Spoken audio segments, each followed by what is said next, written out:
حضرت دیاد اور جالوت کا مقابلہ۔ حضرت داؤد علیہ السلام کا ایک عظیم واقعہ قرآن مجید میں بیان ہوا ہے جب انہوں نے اللہ کے بھروسے پر ایک جابر و ظالم حکمران جالوت کو شکست دی۔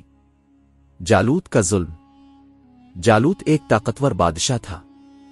اس کا لشکر بہت بڑا اور جدید ہتھیاروں سے لیس تھا۔ اس نے بنی اسرائیل کو غلام بنا رکھا تھا اور ان پر ظلم ڈھاتا تھا۔ اس وقت بنی اسرائیل کی قیادت طالوت کے پاس تھی۔ اس نے اپنی فوج جمع کی اور جالوت کے خلاف نکل کھڑا ہوا۔ حضرت دیاد کا شامل ہونا۔ حضرت داؤد علیہ السلام اس وقت جوان تھے۔ وہ ایک چھوٹی سی غالیل چلانا جانتے تھے۔ ان کی اصل طاقت ان کا ایمان، ہمت اور اللہ پر بھروسہ تھا۔ جب دونوں فوجیں آمنے سامنے ہوئیں تو جالوت اپنے بڑے لشکر کے ساتھ آگے آیا اور غرور سے للکار کر بولا، کیا تم میں کوئی ہے جو میرا مقابلہ کرے؟ دیاد کا بھروسہ۔ حضرت دیاد نے پر یقین لہجے میں کہا، میں اللہ کے بھروسے پر تجھ سے مقابلہ کروں گا۔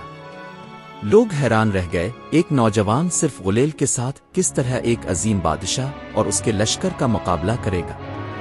لیکن حضرت دیاد کو یقین تھا کہ فتح صرف اللہ دیتا ہے۔ فیصلہ کن لمحہ۔ حضرت دیاد آگے بڑھے۔ انہوں نے اپنی غلیل میں ایک پتھر رکھا، اللہ کا نام لیا اور پوری طاقت سے پھینکا۔ وہ پتھر سیدھا جالوت کے ماتھے پر لگا۔ جالوت زمین پر گرا اور وہیں مر گیا۔ جالوت کے مرنے کے بعد اس کا لشکر ٹوٹ گیا اور بھاگ کھڑا ہوا۔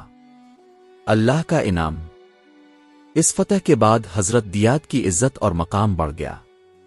اللہ تعالیٰ نے انہیں حکمت، علم اور بعد میں بادشاہت عطا کی۔ ان کی زندگی اس بات کی نشانی بن گئی کہ اصل طاقت ہتھیاروں میں نہیں بلکہ ایمان اور اللہ پر یقین میں ہے۔ سبق: اصل قوت اللہ پر بھروسہ ہے، نہ کہ ظاہر کے ہتھیار۔ ایک جوان کا ایمان بڑے سے بڑے دشمن کو گرا سکتا ہے۔ ظالم کتنا ہی طاقتور کیوں نہ ہو، اللہ کے حکم سے وہ مٹ جاتا ہے۔